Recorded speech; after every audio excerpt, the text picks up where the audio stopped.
இது பார்த்தீங்கன்னா ஒரே பாறையில் 20 அடி உயரம் இருக்கும், நீளமும் 20 அடி இருக்கும். அதில் வந்து பேர்வாதி தான் வரைஞ்சிருக்காங்க ஆணையை. அந்த ஆணையை எப்படி அழகாக வரைஞ்சிருக்காங்க பாருங்க. தான் குட்டி தும்பிக்கையை மிதிச்சிருவோம்னு அது அந்த காலை தூக்கணுமா அன்னைக்கு அது முகப்பாவனை பாருங்களேன், அவ்வளோ அழகாக கல்லுலேயே அப்படி ரசித்து அடிச்சிருக்காங்க. இது வந்து மங்கி ஃபால்ஸில் இந்த யானை இப்போ இருக்குது. இந்த மங்கி ஃபால்ஸில் குளிச்சுட்டு வந்து நான் பார்த்தேன், சிப்பத்தை பார்த்தேன். ரொம்ப ரொம்ப சூப்பராக இருந்துச்சு. தான் குட்டி தும்பிக்கையை வந்து மிதிச்சிடக்கூடாது அப்படின்றத அது ஆணையை தூக்கி வச்சு காலை தூக்கி வச்ச மாதிரிக்கு அந்த முகப்பாவனையோடு அந்த சிப்பியை அடிச்சிருக்காங்க. அவ்வளோ அழகாக இருக்குது.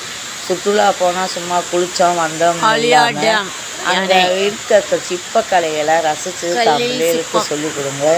இந்த கல்லோட உயரம் 20 அடி இருக்கும், அகலம் 1 அடி இருக்கும். ஆனால் பக்கம் பார்த்திங்கன்னா 6 அடிக்குள்ளே தான் இருக்கும். இந்த 6 அடிக்குள்ளே எப்படி ஒரு சிப்பி வந்து இப்படி அழகாக வடிச்சிருக்காங்க.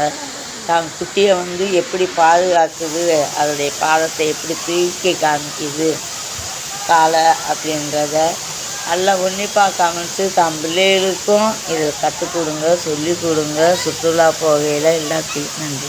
மிருகங்கள் வாழும் இடம்ங்கிறத அர்த்தத்தில் இதை போட்டிருக்காங்க. ஆனால் அழகாக வடிச்சிருக்காங்க, ரசித்து வடிச்சிருக்காங்கங்க. அந்த யானையை ஒரு சிப்பி இவ்வளோ அழகாக வடிச்சிருப்பாருன்னு